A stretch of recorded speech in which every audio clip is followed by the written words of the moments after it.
Shavua Tov, everyone. Welcome to video number 97 in our Tillers Tell Stories for Saturday Night group. I adapted this story from an emailing of Rabbi Shalom David Pape, the editor of Mashiach Times. And I expanded it considerably based on having heard the story personally from the one to whom it happened. I call it Pocket Guards. Schneur Zalman Stern was a talented photographer and computer programmer. In the early 1970s, he came to study at Hadara Torah Yeshiva in Brooklyn, which was the first yeshiva for young Jewish men with little or no Torah background. Stern was very close with the head of the yeshiva, Rabbi Yisrael Jacobson, a famous chassid of the 6th and 7th Lubavitcher Rebbe's.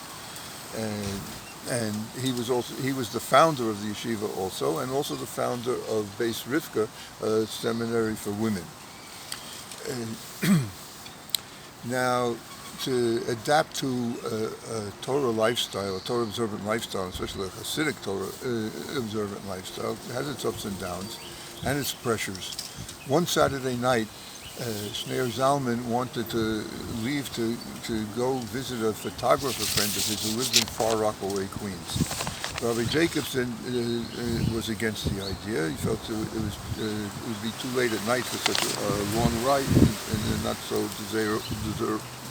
desirable area. But nevertheless, Schneur Zalman decided to go. And he and his photographer friend spent several hours talking and discussing, and so it was well after midnight when he finally left in order to go back to Brooklyn. He went to the subway station, and he was very careful to look around, and he was happy to note that the place was deserted. There wasn't anybody else in sight. But then suddenly he was grabbed from behind by two black youths who said, "Give us your money." His heart was pounding in terror, but then suddenly he had a thought. He said to them, "If you rob me or you hurt me, you should know that there's a God in the world, and he will surely pay you back in this world or the next." They sneered. One of the youths shoved his hand into Stern's pants pocket and made a grab for his money. But then suddenly he began to scream, "Ay, ay, ay, ay, ay, pocket guards! He's got pocket guards!" His fingers had gotten tangled in the tzitzit strings of Stern's talit katan, the four-cornered sleeveless garment worn under a male's shirt, with four fringes hanging down, as discussed in the third and final paragraph of the Shema Yisrael prayer, and in the Torah reading of Shalach, the biblical source for the commandments of tzitzis. And this generated fear in the would-be robber, getting his fingers caught in the tzitzis. Extracting his fingers with difficulty, he jumped away and ran off as fast as he could, screaming, "Pocket guards! Pocket guards!"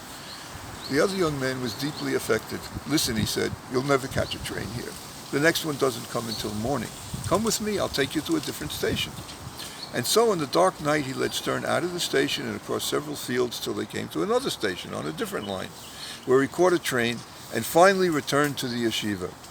Before they parted company, Stern gave the former mugger his blessing. So we see the tzitzis had protected Schneur Zalman Stern physically and spiritually, saving him from one gangster and transforming the other into an angel of kindness, as well as sparing him a lonely overnight vigil in a foreboding train station.